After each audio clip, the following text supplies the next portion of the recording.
Good evening, namaskar, adab, sat sri akal to everyone. Welcome back to our channel Exploring Commerce by Sir Saurabh. So you all have welcome today. थोड़ी देर पहले हमने एक live session लिया था about हमारा caption था आज का lockdown effect on students, but किसी वजह से थोड़ा सा उस लाइव सेशन के दौरान कुछ कॉन्ट्रडिक्शंस हो गई एक दो पर्सन के साथ. दैट्स वाई मुझे लगा कि ये लाइव सेशन एक बढ़िया नहीं हो सका. जिस तरह से मैं मैसेज जो कन्वे करना चाहता था इस लाइव सेशन के द्वारा वो मैं एक्चुअली कन्वे नहीं कर पाया. थोड़ा सा डिस्ट्रैक्शन हो गया और आई थिंक सो कि मैं एक जो बेटर मटेरियल वहाँ प्रोवाइड करना चाहता नहीं कर सका. दैट्स वाई मैंने इस वीडियो को रिकॉर्ड किया. सो मैं सबसे पहले तो एक रिक्वेस्ट करूँगा जितने भी स्टूडेंट्स जो मेरे साथ आज थे इस लाइव लेक्चर में, और प्लीज़ बच्चा आप ज़्यादा क्रोधित नहीं होना है. जैसा हो गया कोई इशू नहीं है.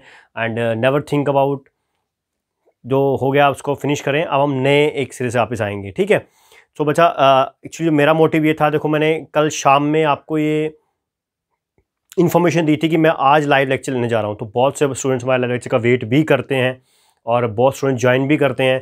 तो 100 समथिंग व्यूअर्स थे उस वीडियो में जो लास्ट रिसेंटली अभी वो लाइव अपलोड हुई. जब मैंने उसमें चेक किया तो मैं इसीलिए चाहता हूँ कि वो 153 पर्सनस या 132 पर जितने भी पर्सनस हैं जिन्होंने अपना टाइम मेरे डिवोट किया था, अगर उनको एक्चुअल मैसेज नहीं मिल पाए तो मुझे लगा कि वो गलत हो जाएगा उनके साथ. That's why I recorded this video and this video specially dedicated to दो students, those persons who be with me be with me in before 45 minutes before. Okay, so let's start the lecture now. So आज का हमारा जो caption था, जो हमारा जो video है वो डिबेट कर रहा है, डिपेंड कर रहा है लॉकडाउन इफेक्ट ऑन स्टूडेंट्स. कि जो लॉकडाउन ये आया, जो लॉकडाउन ये लगा है, जो इसका स्टूडेंट्स कम्युनिटी पे क्या इफेक्ट पड़ा है. तो सबसे पहले तो हमें ये समझना है कि लॉकडाउन क्या है. लॉकडाउन को हम सिंपल कहते हैं कि जो सेल्फ क्वारंटीन हो गया हम लोग. गवर्नमेंट ऑफिशियल्स ने ये अनाउंस कर दिया कि ऐसा बोल दिया कि आज से इस डेट से लेके इस डेट तक ये लॉकडाउन रहेगा, या इसमें रिस्ट्रिक्शन रहेंगी, या कोरोना कर्फ्यू के नाम से इस तरह के वर्ड्स कर दिए गए. मतलब एक तरह सिंपल समझ लें को रिस्ट्रिक्शंस इम्पोज कर दी गई हमारे बाहर जाने पे. अब ऐसा क्यों किया गया? क्योंकि हम सब जानते हैं कि इस टाइम पे कोरोना पैंडेमिक चल रहा है और गवर्नमेंट भी चाहती है, हर एक पर्सन चाहता है कि हम लोग की सेफ्टी प्रायोरिटी दी जाती है, हमारी सेफ्टी को प्रायोरिटी दी जाती है. इसीलिए लॉकडाउन वर्ड आया. बट लॉकडाउन ने कहीं ना कहीं हमारी जो स्टूडेंट कम्युनिटी है, आई एम अ टीचर, तो मेरे बहुत सारे स्टूडेंट हैं इसलिए मैं स्टूडेंट कम्युनिटी बोल रहा हूँ, वर्ड यूज़ कर रहा हूँ. तो स्टूडेंट कम्युनिटी को बहुत ज़्यादा इफेक्ट किया. I am also one kind student, ठीक है. मैं भी अभी भी presently I am studying, that's I am also from student category. Okay, तो मेरा ये अपना पर्सनल व्यू भी है कि हम स्टूडेंट्स को सबसे ज़्यादा वर्स्ट इफेक्ट जो स्टूडेंट्स को पड़ा किसका? लॉकडाउन को पड़ा. इसका बहुत सारे लेवल की स्टडीज़ है, मैं उनमें अलग अलग डिस्कस करूंगा. सबसे पहले एक लेवल आ जाता है जो 10th क्लास के नीचे स्टूडेंट्स हो जाते हैं, एक वो लेवल आ जाता है. एक आता है 11th से 12th जो कैरियर क्लासेस का लेवल आ जाता है. एक आ जाता है जो ग्रेजुएशन में है, और एक आ जाता है जो कॉम्पिटिटिव एग्जाम्स की प्रिपरेशन कर रहे हैं.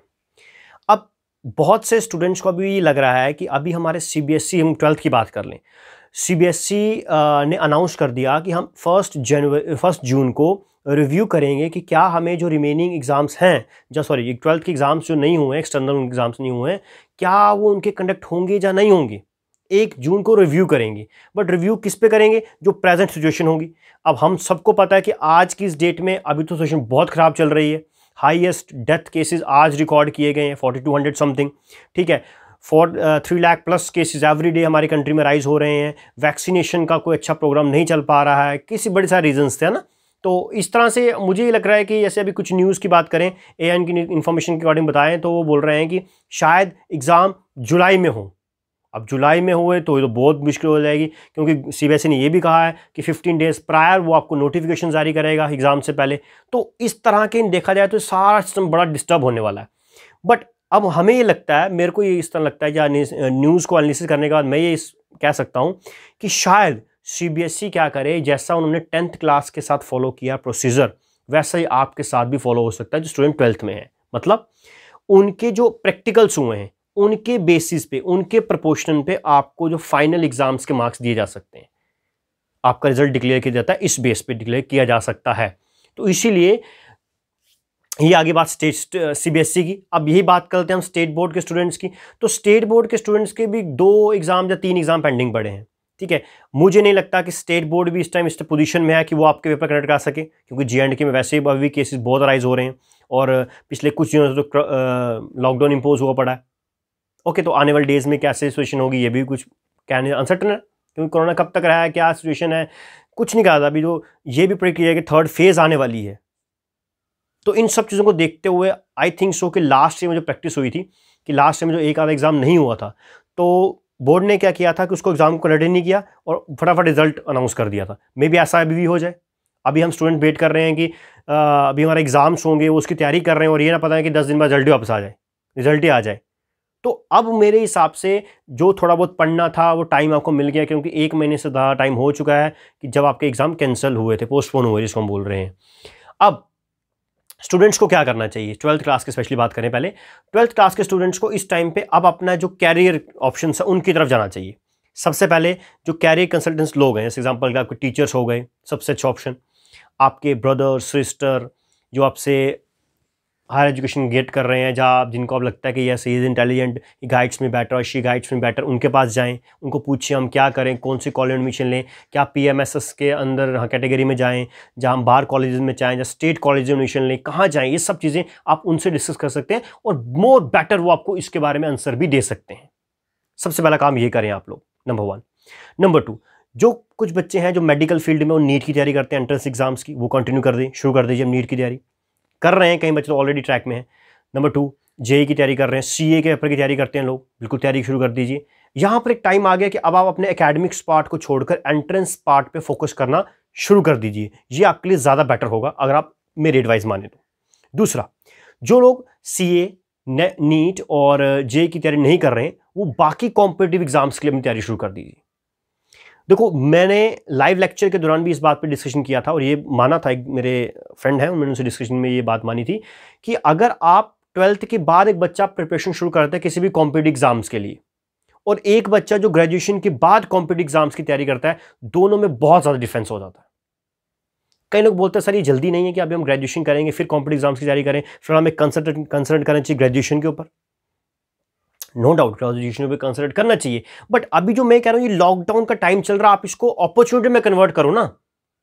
आप इस टाइम पे थोड़ा थोड़ा बेसिक्स हैं जो किसी भी कॉम्पिटिटिव एग्जाम में, रीजनिंग हो गई, मैथमेटिक्स हो गया, जनरल नॉलेज हो गया, इंग्लिश हो गया, ये सब चीज़ों पे आप अभी से फोकस करना शुरू कर दीजिए कि कैसे एग्जाम होते हैं, क्या लेवल एग्जाम का आता है, किस लेवल एग्जाम में किस लेवल की तैयारी करनी पड़ती है। अगर आप सिविल सर्विस के लिए जाना चाहते हैं, UPSC की तैयारी करना चाहते हैं, स्टेट PSC की तैयारी करना चाहते हैं, आप उसके लिए पता करिए कौन सी बुक्स पढ़ें, हम कैसे तैयारी करें, कौन सा सब्जेक्ट को हम ज़्यादा फोकस करें। ये सब चीज़ों को अब कंसंट्रेट करने का टाइम आ चुका है, क्योंकि बहुत से 12th क्लास स्टूडेंट का टाइम टेबल बिल्कुल खराब हो गया हुआ है। ना तो उनको सुबह उठने का प्रॉपर टाइम है, ना दिन में क्या सिस्टम बनेगा, शाम में कैसे, कोई इनका सिस्टम ही नहीं है। क्योंकि अब घर वाले भी क्या बोले उनको, वो भी असमंजस में है, और स्टूडेंट खुद भी एक समस्या में, अभी क्या टाइम चल रहा है उनके लिए, है ना। तो इसीलिए अब आपको सब चीज़ों को साइड रखकर साइड कर देना चाहिए और एकदम से प्रॉपरली वापस आना चाहिए कि अब हमें अपने कैरियर की तरफ जाना है।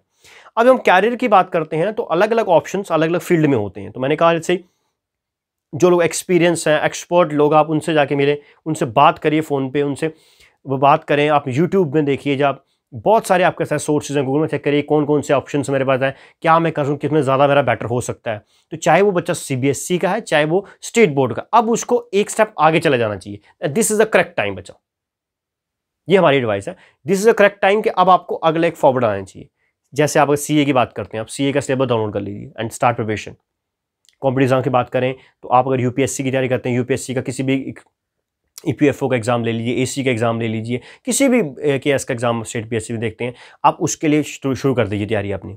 ग्रेजुएशन तो आपके साइड बाय साइड चलती रहेगी, बट अगर आप डेली 2-3 घंटे 4 घंटे इस टाइम में आप फ्री हैं, इस टाइम में तो 5-6 घंटे भी दे सकते हैं। जब कॉलेज शुरू हो गया तो कोई बात नहीं, आप 2-3 घंटे डेली आप उसको दे सकते हैं, तो आप अच्छा तैयार कर जाएंगे। तो ग्रेजुएशन के बाद आप समझ लीजिए कि अपने जो लेवल आपने क्रिएट करना है ग्रेजुएशन के बाद, वो पहले क्रिएट हुआ पड़ेगा, सिर्फ आपको वहां जाकर कॉम्पीट करना है and you will get successful. और बहुत से बच्चों का ये रहता है कि जब ऐसा, मैं अपनी बात करूँ, मैं पर्सनली इस बात को मानता हूँ कि अगर हम अपनी ग्रेजुएशन से पहले अपनी प्रिपरेशन शुरू कर दें किसी भी कॉम्पिटिटिव एग्जाम के लिए, तो हम ज़्यादा अच्छा अचीव कर सकते हैं। देखो, हर एक पर्सन टारगेट अचीव करता है, जिसके किस्मत में जो लिखा है वो अचीव होना है, इसमें कोई दो राय नहीं है। बट अगर आप उसको टाइमली कर लेते हैं तो उस चीज़ का मजा ही कुछ और है।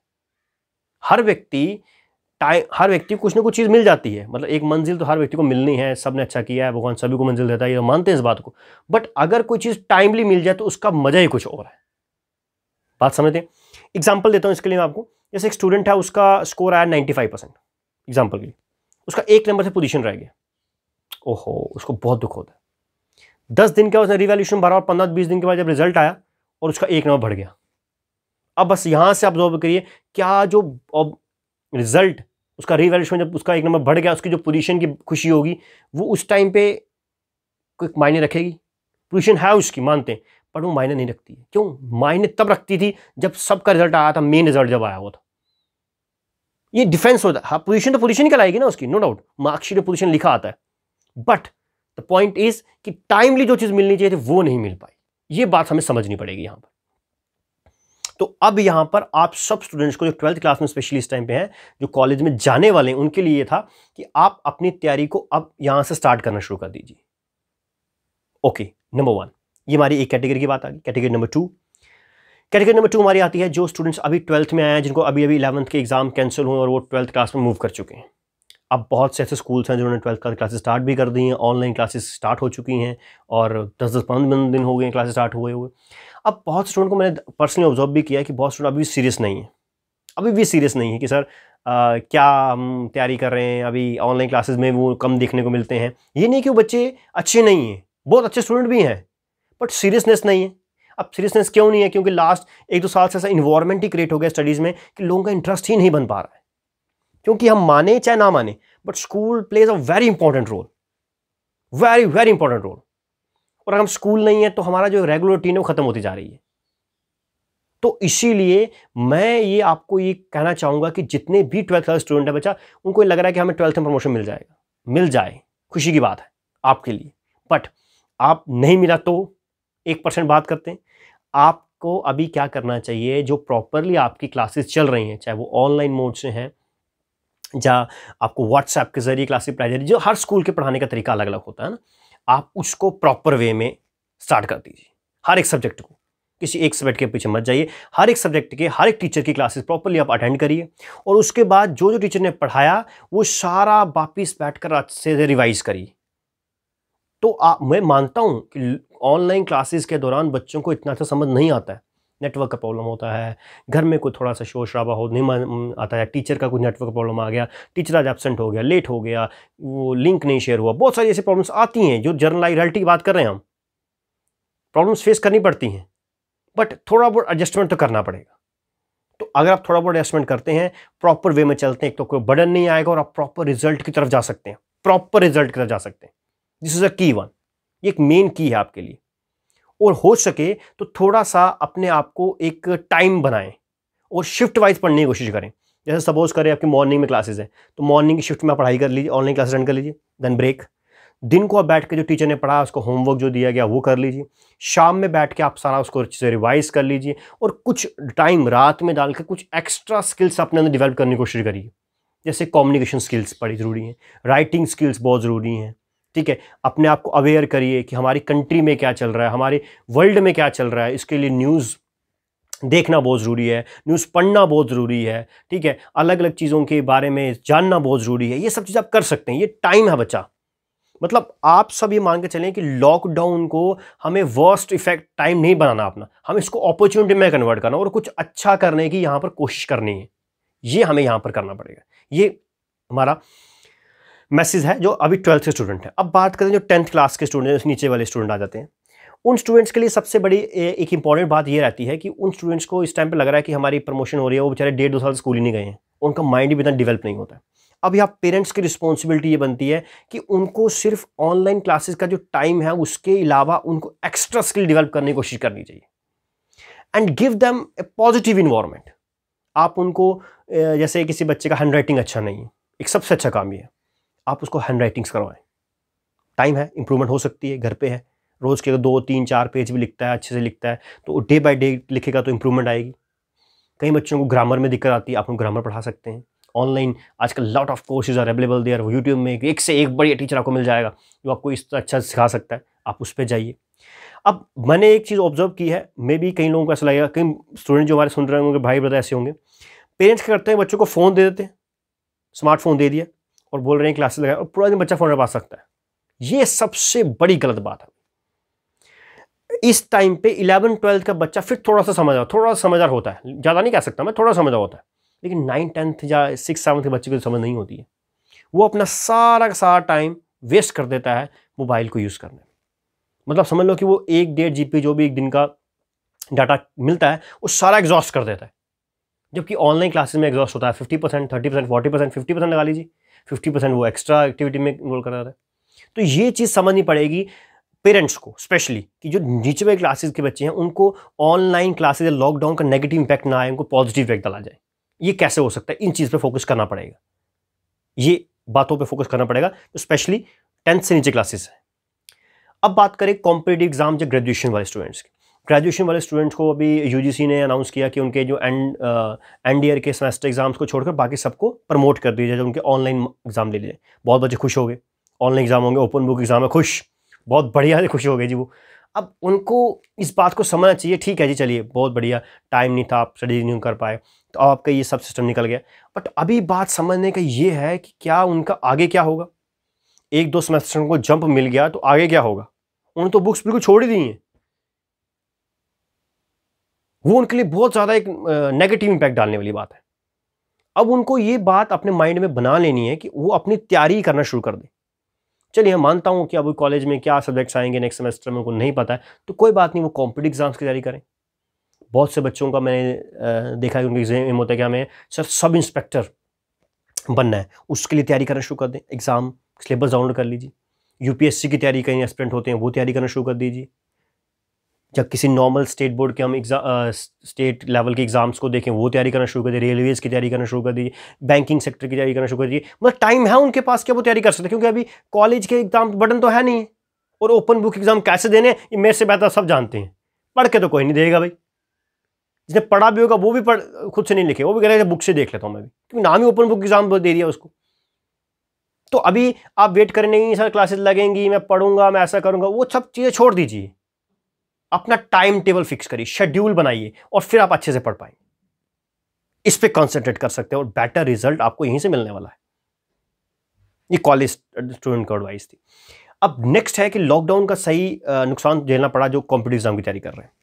अब मेरे हिसाब से तो जो लोग लॉकडाउन कॉम्पिटिटिव एग्जाम की प्रिपरेशन कर रहे हैं ना, उनको तो लॉकडाउन का सबसे ज़्यादा बेनिफिट मिल गया है, क्योंकि मोस्ट ऑफ द लोग होते हैं वो क्या होते हैं, वर्किंग में होते हैं। एक साइड पे वो वर्क कर रहे हैं, एक साइड पे वो स्टडी कर रहे हैं, तो वर्किंग ज़्यादा होने की वजह से वो स्टडीज पे टाइम नहीं दे पाते जब नॉर्मल डेज होते हैं। बट इस टाइम पे क्या लॉकडाउन है और मोस्ट ऑफ स्टूडेंट जो घर पे हैं, अब वो अपना वर्क भी कर रहे हैं, वर्क फ्रॉम होम इसको हम बोलते हैं, वो भी कर रहे हैं, एज वेल एज स्टडी को ज़्यादा टाइम भी दे सकते हैं। तो अभी आप अपना रूटीन बनाइए। कई बच्चे अलग अलग कोचिंग इंस्टीट्यूट ज्वाइन किए होते हैं, एज वेल एज उन्होंने लाइब्रेरीज ज्वाइन की होती हैं, बट इस टाइम सब बंद पड़ा। अब हमें अपनी वो रूटीन, क्योंकि इन जगह पर जब हम जाते हैं तो हमारी रूटीन बनी होती है, तो हम अच्छी तैयारी कर पाते हैं। बट आपको वो तैयारी छोड़नी नहीं है, आपको वापस आना है उसी पे। अभी सोचो कि चलो कि भाई यही सिस्टम है, क्या पता अगले 2 महीने 3 महीने कितने महीने चलना, किसी को नहीं पता, ये बात अनसर्टेनिटी है। तो आप अपने उसको ट्रैक को खोए मत, क्योंकि क्या पता जब सब कुछ ओपन हो जाए तो आप पे ज़्यादा बर्डन आ जाए वर्क का, तो आप जो स्टडीज पे पहले 1 घंटा दे पाओ वो भी ना दे पाओ। क्योंकि हमें सबको मानना चाहिए कि जैसे ही कंडीशंस नॉर्मल होंगी तो हमारे ऊपर एक्स्ट्रा बर्डन देखने को मिलेगा। अब ये बात हमें अच्छे तरीके से यहां समझ लेनी चाहिए। तो जो कॉम्पिटिटिव एग्जाम्स की तैयारी कर रहे हैं स्टूडेंट्स, जो आफ्टर ग्रेजुएशन है, जब मास्टर्स कर रहे हैं, उन लोगों को भी इस बारे में थोड़ा सा सोच विचार करना अब शुरू कर देना चाहिए। आई थिंक सो मेरा ये वीडियो था स्पेशली इसी चीज़ों के लिए था कि किस लेवल के स्टूडेंट को किस लेवल पे तैयारी करनी चाहिए। अब लास्ट में कुछ जर्नल गाइडेंस जो सब स्टूडेंट्स को फॉलो करनी चाहिए, और इससे चाहे वो बच्चा 10th में है, चाहे 12th में है, चाहे ग्रेजुएशन है, चाहे कॉम्पिटिटिव तैयारी कर रहा है, वो इन चीज़ों को करे तो वो बेटर कर सकता है। नंबर 1, सिचुएशन बहुत ख़राब है। अगर हम न्यूज़ देखते हैं तो आपको बहुत दिक्कत लगेगी। न्यूज़ देख के बहुत परेशानी होती है, कई लोग स्ट्रेस में चले जाते हैं, स्ट्रेस हो जाता है कि यार ये क्या है कंटेंट, है ना। लेकिन ये सब चीज़ें देखना भी चाहिए, क्योंकि इससे हमारी थिंकिंग पावर डेवलप होती है, हम किसी चीज़ के बारे में सोचते हैं। बट कई न्यूज़ चैनल से ज़्यादा चिल्ला देते हैं, ये काम खराब हो जाता है, वो बड़ा ख़राब है। कभी भी किसी एक पॉलिटिकल पार्टी को क्रिटिसाइज़ नहीं करना है, किसी भी लीडर को क्रिटिसाइज़ मत करिए। आप पहले सिचुएशन को समझिए। जब आप सिचुएशन को समझते नहीं है ना, तो तब आप उसके सामने गलत चीज़ डाल देते हैं। मतलब वन साइड कभी अपना किसी के व्यू ने मत रखिए। अब मैं एग्जांपल देता हूँ, जैसे राहुल गांधी है। Is a very very very intelligent person. बहुत लोग बोलते हैं इंटेलिजेंट है, क्या बात करते हैं सर, दुनिया उसको खराब कुछ और बोलती है, आप इंटेलिजेंट बोल रहे हैं। मतलब उसकी पोजीशन बहुत हाई है, मतलब ऑपोजिशन का सबसे बड़ा लीडर उस टाइम, मतलब है नहीं है, मतलब है वही है राहुल गांधी ना, बट लोग उसको सीरियस क्यों नहीं ले रहे हैं? क्योंकि वो यही करता है, अपने जो उन्होंने बोल दिया उस बात पे स्टैंड नहीं क्रिएट करता है। कभी कुछ बोला उसको चेंज कर देगा, कभी कुछ बोला, कभी सिचुएशन को देखते हुए बात नहीं कर रहा है। बात समझ आ रही है? सिचुएशन को देखते हुए बात समझ, वैसा नहीं बनना आपको। आपको एक ऐसा स्टूडेंट बनना है, मतलब अपने आप में ऐसी स्किल्स डेवलप करनी है कि आप किसी भी चीज को पढ़ रहे हैं, समझ रहे हैं, तो आपको ये पता होना चाहिए कि इसका पॉजिटिव क्या है, इसका नेगेटिव क्या है।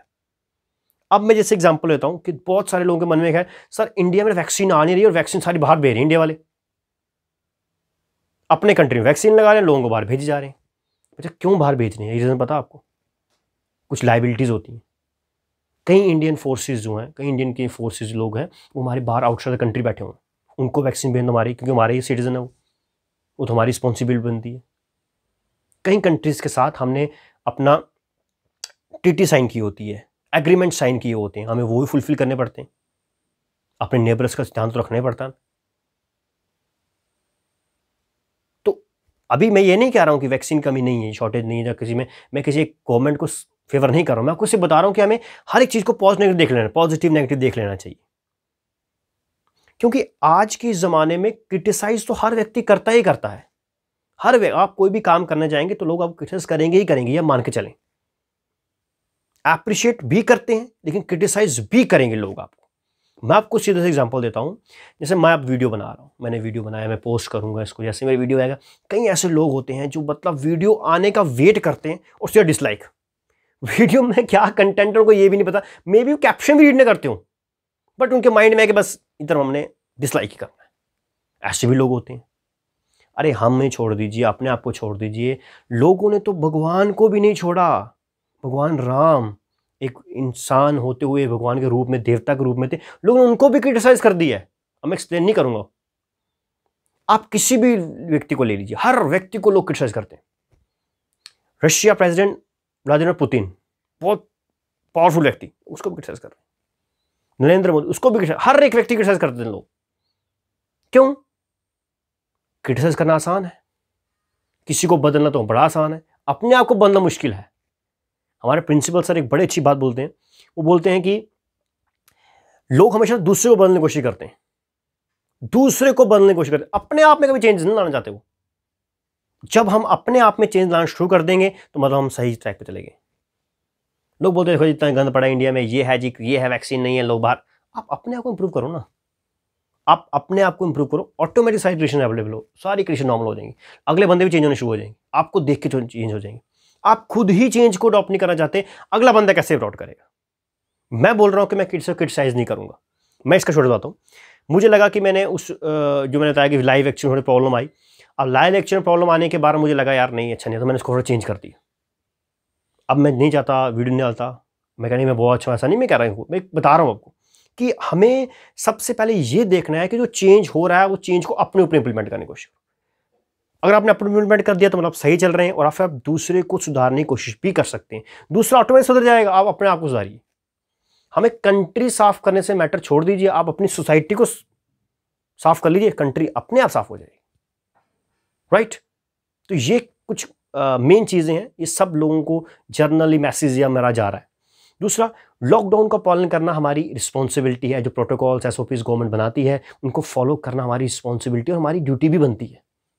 जितना हो सके भाई, जितना हो सके घर पे रहिए, क्योंकि ये जो एसओपीज बनाई गई, इंस्ट्रक्शन लगाई गई, हमारे लिए तो बनाई गई है, किसी के लिए थोड़ी है। अगर हम बच जाएंगे, देखो मैं वीडियो बना रहा हूँ, मैं आपके साथ लेक्चर में हूँ, अब क्या पता मैं कल पॉजिटिव हो जाऊँ, सपोज करें मैं ही ना रहूँ, इस टाइम बहुत यंगस्टर को ज़्यादा इफेक्ट कर रहा है, नो आप सब जानते हैं, मैं ही ना रहूँ तो मैं आज इतनी बड़ी बड़ी बातें कर रहा हूँ कि ये कॉम्पिटिटिव एग्जाम की तैयारी करो, आप ये करो, मैं ही ना रहूँ, ऐसा भी तो पॉसिबिलिटी है, क्या पता मेरा लास्ट लेक्चर हो ही। तो जितना आपके पास टाइम है उतना आप अच्छा जी के जाओ। जिंदगी का कोई भरोसा नहीं है, कोई भरोसा नहीं, क्या कब हो जाए कुछ पता नहीं। सुशांत सिंह राजपूत एक शाइनिंग स्टार बन के आ रहा था, सबको पता है क्या हुआ, लोग भूल जाते हैं। और एक ये भी है, दुनिया का दस्तूर है, दुनिया याद नहीं रखती। स्पेशल डे होगा, डेथ डे होगा, डेथ एनिवर्सरी लोग उसको फूल चढ़ा देंगे, अपने अपने डीपीज लगा देंगे, बात खत्म, दैट्स ऑल। नए नए न्यूज़ चैनल में इतना, जब सुशांत सिंह राजपूत का केस हुआ, हर एक न्यूज़ चैनल में कोई और न्यूज़ ही नहीं थी, हर एक न्यूज़ चैनल उसी की रिपोर्टिंग कर रहा था। चलो सुशांत सिंह राजपूत की एग्जाम्पल है, अभी रिसेंटली आज तक के एक न्यूज़ एंकर रोहित सदाना की डेथ हुई। रोहित सदाना की डेथ होते ही सारे न्यूज़ चैनल में सब जगह वही न्यूज़ फ्लैश हो रही थी, इवन कि कोरोना की न्यूज़ हाइड कर दी और रोहित सदाना को ऊपर कर दिया। आज के डेट में आप किसी भी चैनल को ऑन कर लीजिए, रोहित सदाना मिलेगा ही नहीं। जिस चैनल का वो बेस्ट एंकर का अवार्ड भी ले चुका था, वो चैनल उसकी बात नहीं कर रहा आज की डेट में। क्यों? टाइम बीत गया, टीआरपी खत्म हो गई, वहां से टीआरपी नहीं मिलनी अब वो शिफ्ट कर जाएंगे। ये दुनिया का दस्तूर है। मैं आपको आज पढ़ा रहा हूं, मैं भगवान ना करे ऐसा कुछ, मैंने एग्जाम्पल दिया कि कोविड पॉजिटिव हो गया जैसे कुछ, तो क्या कुछ नहीं, 10-15 दिन लोग याद करेंगे, हाँ सर थे, ऐसा कोई था, बस खत्म। यही है, आप अपना जो टाइम है अपने आप में इन्वेस्ट करिए, दूसरे में इन्वेस्ट करने की कोशिश मत करिए, कोई किसी का नहीं है। अपने आप में इन्वेस्ट करने की कोशिश कीजिए, अपने आप को अच्छा बनाइए, अपनी कम्युनिकेशन स्किल्स इंप्रूव कीजिए, अपनी writing skills, speaking skills improve कीजिए, अपने अंदर अपनी मॉरल क्वालिटीज़ को इंप्रूव करने की कोशिश कीजिए। ये एक जर्नल मैसेज सभी को, चाहे वो छोटा बच्चा भी है, चाहे बड़ा है, कॉलेज पे है, बॉय है, गर्ल है, कोई भी है, अपने आप में टाइम इन्वेस्ट करना शुरू कीजिए, दूसरों के लिए मत जिए। इंस्टाग्राम्स की रील देख देख कर अपना टाइम वेस्ट होता है, किसी कुछ नहीं जाता, लोगों को तो व्यूज मिल रहे हैं वहां पे, आपका डाटा यहां से निकल रहा है, कंपनीज बेनिफिट उठा रही है, इंस्टाग्राम वाली कंपनी, वो बैठा हुआ व्यक्ति वहां से पैसा कमा रहा है, हम तो अपना टाइम वेस्ट कर रहे हैं जो हमारा वैल्यूएबल टाइम है। ऐसा नहीं करना चाहिए हमें, अपने ऊपर टाइम इन्वेस्ट करना चाहिए, अपनी अपनी स्किल्स इनहेंस करनी चाहिए, ये कोशिश करनी चाहिए हमें आपसे। इस प्रेजेंट दौर में हमें ये चीज सीखनी चाहिए लॉकडाउन से। लॉकडाउन को लोग नेगेटिव बोल रहे हैं, मैं लॉकडाउन पॉजिटिव चीज देके जा रहा है आपको, अगर समझने वाली चीज बात करें तो लॉकडाउन का मतलब ये सिखा दिए कि कोई किसी का नहीं है भाई, आप घर पे हैं, अपने घर पे अच्छा करिए, आप इंप्रूव कर सकते हैं, कोई के साथ नहीं दे रहा है। बहुत सारे लोग साथ छोड़ जाते हैं, सब सोच छोड़ जाते हैं, टाइम आने पे हर एक व्यक्ति को दूसरा अल्टरनेट ऑप्शन मिल जाता है और वो मूव ऑन कर जाता है। एग्जाम्पल के लिए, आप 10th क्लास में जब आप थे तो आपके बहुत सारे फ्रेंड्स थे, जब 11th में गए तो कुछ फ्रेंड्स छूट गए, कुछ साथ होंगे ऐसी बात नहीं, कुछ छूट गए। फिर आप जैसे 12th के बाद ग्रेजुएशन करने जाते हैं, फिर कुछ छूट गए। पहले वो जो फ्रेंड 10th तक ना, वो जान देने के लिए तैयार आप उसके, लेकिन टाइम आने पे उसको छोड़ देते हैं क्योंकि आप आगे बढ़ना शुरू करते हैं। ये दुनिया का दस्तूर है, लोग आगे बढ़ जाते हैं, हाँ टाइम लगता है बट लोग आगे बढ़ जाते हैं, नहीं लोग देखते। आप ये बात अपने माइंड में बना के जाने, एक ये जर्नल मैसेज बड़ा जरूरी था आपको देना। नंबर नेक्स्ट है कि अब आप क्या कर सकते हैं, सब लोग, एक मेरी एडवाइस सबको कि अपना अपने, अभी देखो ये सिचुएशन चल रही है, जो आगे टाइम आने वाला उसमें ना लोगों को नॉलेज होना बहुत जरूरी है। तो नॉलेज होना चाहिए आपको करंट चीज़ों का, इसके लिए अपना न्यूज़ देखना शुरू करें। बहुत से लोगों को लगता है कि हम सर न्यूज़ चैनल हमें अच्छे नहीं लगते, सर बहुत ख़राब लोग हैं, ऐसे किसी एक कंट्री के बारे में ये वो है ना, ऐसे। मैं आपको एक बताता हूँ, मैं हाँ ये भी क्लियर करूँगा कि मैं उसका कोई, मुझे उन्होंने बोला नहीं है बोलने के लिए, जब मैं उसको कोई ब्रांड एम्बेसडर नहीं हूँ, या उसकी पॉपुलैरिटी करने के लिए, मैं खुद इस चीज़ को ऑब्जर्व करता हूँ, उसको जो देखता हूँ, तो इसलिए आपके साथ शेयर कर रहा हूँ। सबसे पहले जो लोग कॉम्पिटिटिव एग्जाम की तैयारी करते हैं, please go for the Hindu, is the best newspaper है। द हिंदू पढ़िए, द हिंदू बहुत अच्छा न्यूज़पेपर है, आपको बहुत अच्छी न्यूज़ लेगा, एडिटोरियल्स के साथ साथ न्यूज़ भी, तो और न्यूज़ अच्छी देता है। और द हिंदू पढ़ने के बाद आप ये एनालाइज कर सकते हैं कि आप किसी एक पॉलिटिकल पार्टी के फेवर में नहीं है, आप किसी पॉलिटिकल पार्टी के फेवर में नहीं है, आपको पूरी अच्छी नॉलेज मिलेगी और आप किसी व्यक्ति से अच्छी बात कर सकते हैं, और किसी भी पॉलिटिकल पार्टी के पॉजिटिव नेगेटिव या कंट्री में क्या सब बता सकते हैं। जुडिशली एक्टिविज्म जो होता है ना, वो आप आ जाता है आपके अंदर, एक वर्ड है पॉलिटी का, वो है। उसमें क्या होता है कि लेजिस्लेटिव और एग्जीक्यूटिव्स के ऊपर दबाव बनाना शुरू कर देती है गवर्नमेंट के ऊपर। कौन? जुडिशरी, सुप्रीम कोर्ट, इसको आप एक नाम, चलिए वो छोड़ दीजिए, वो एक पॉलिटी का है, कुछ बच्चे समझ गए होंगे जो पॉलिटिक्स से बिलोंग करें, बाकी लोगों के लिए मुश्किल होगा तो वो लीव इट। तो मेरा सिर्फ इतना सा कहने का है, बात यहाँ पर है कि आप ना न्यूज़ चैनल्स को देखना। जो 10th 9th 10th 11th 12th के बच्चे, वो क्या कर सकते हैं, एक न्यूज़ चैनल आता है जी न्यूज़ के नाम से, चैनल है जी न्यूज़ के नाम से, उसमें रात 9 बजे एक शो आता है, DNA, daily news analysis by Sudhir Chaudhary, और बहुत पॉपुलर चैनल भी है, पॉपुलर शो भी है, बहुत सारे लोग उसको फॉलो भी करते हैं, मी आल्सो। तो मैं आपको एडवाइस करता हूँ कि सैटरडे को वो शो शुरू होता है 9 बजे, सैटरडे को 9 बजे, और मंडे टू फ्राइडे, संडे को नहीं आता है, मंडे टू फ्राइडे 9:02 या 9:04 के बीच वो शो शुरू हो जाता है। रात को 9:02 से 9:04 में स्टार्ट होगा सैटरडे संडे में, सॉरी मंडे टू फ्राइडे और सैटरडे को रात 9 बजे। अब उसको पूरा देखने की जरूरत नहीं है। बहुत से गर्ल्स कहते हैं सर न्यूज़ है, हाँ मैंने अच्छी लगती है, इतना टाइम नहीं मेरे पास। आप क्या कर सकते हैं, आप उसको ज़्यादा नहीं तो उसके स्टार्टिंग के 10 मिनट न्यूज़ सुन लीजिए बस। 10 मिनट न्यूज़ सुनने के बाद उसके बाद अगर आपको न्यूज़ अच्छी लग रही है तो फॉलो करो, नहीं तो छोड़ दीजिए। 10 मिनट में आपको थोड़ा सा नॉलेज मतलब एक आइडिया से मिल जाएगी कंट्री में क्या चल रहा है, कंट्री एज अ वर्ल्ड में क्या चल रहा है, वो सारा बता देंगे उसमें। वो 10 मिनट जो आपके वो बहुत कीमती होते हैं, वो आप सुनते हैं और डेली अगर आप करेंगे तो आपकी हैबिट डेवलप हो जाएगी। आप किस दिन आप फ्री हैं या कोई मन है तो आप पूरा न्यूज़ देख लीजिए उस दिन 15-20 मिनट लगा लीजिए, 20-25 मिनट लगा लीजिए वहाँ पे। अब अगर ऐसे टीवी नहीं देख सकते हैं, जैसे कहीं सीरियल चल रहा है तो घर वाले मिस नहीं करना चाहते ना, तो आप उसको इंस्टाग्राम पे भी देख सकते हैं, लाइव आता है वो शो लाइव आता है इंस्टाग्राम पे। जी न्यूज़ का आप फॉलो कर लीजिए, जी न्यूज़ को, जी न्यूज़ फॉलो कीजिए इंस्टाग्राम पे, ठीक है, चैनल फॉलो कर लीजिए। उस पर रात 9 बजे लाइव आपको इंस्टाग्राम पे सुधीर चौधरी का शो DNA आपको देखने को मिलेगा, आप वहाँ से भी देख सकते हैं।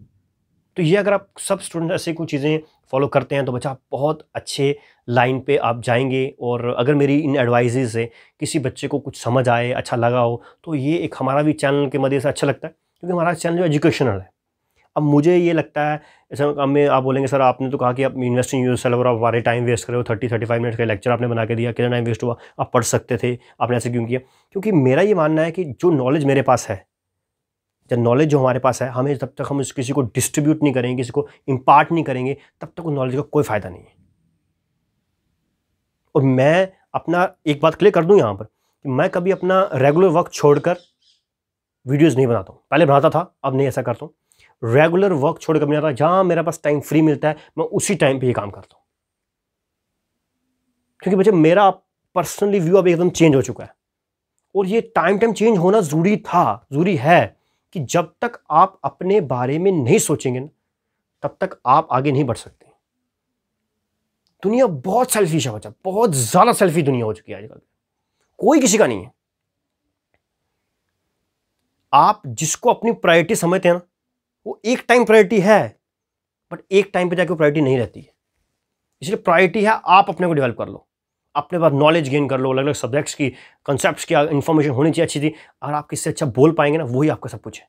तो दैट्स वाई मैं इस टाइप के लेक्चर्स या इस टाइप के लाइव सेशंस या ऐसे वीडियोस बनाता रहता हूँ अब, कि ताकि जो मेरे पास नॉलेज है, जो मेरे आइडियाज़ हैं, मैं बच्चों में शेयर कर सकूँ, ज़्यादा से लोगों से वो शेयर कर सकूँ, और ज़्यादा से ज़्यादा लोगों को मेरा जो एक्चुअल मैसेज है वो वहाँ पर कन्वे हो सके।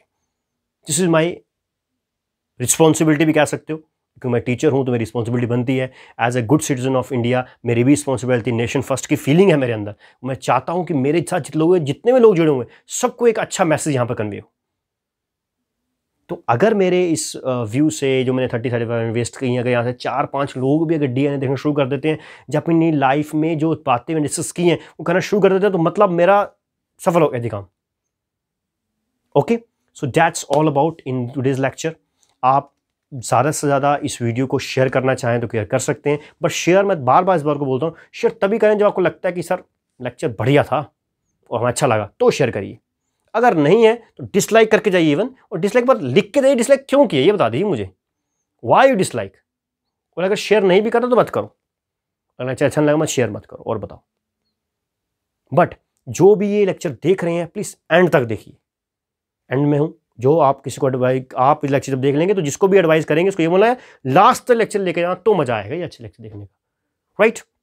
सो thanks once again for joining us, ठीक है, exploring commerce with sir Saurabh मेरे चैनल का नाम। आप सब ने उसको ज्वाइन किया, सब्सक्राइब किया, और ज़्यादा से ज़्यादा आप उसमें अपना इंटरेस्ट शो करते हैं, सब्सक्राइब किया अपने चैनल्स, ठीक है, ज़्यादा लाइक शेयर करते रहिए, और ताकि हमें भी थोड़ा सा मोटिवेशन मिले और हम मोटिवेट होकर नेक्स्ट कोई अच्छे वीडियोज़ आपके साथ शेयर करें। So thanks once again. और बोलूँगा जो लाइव लेक्चर में थोड़ा सा हुआ उसके बाद ज़्यादा परेशान नहीं होना, पैनिक नहीं होना है, and be normal. I am normal now and you are also be normal. Thank you so much, have a great day, enjoy the day.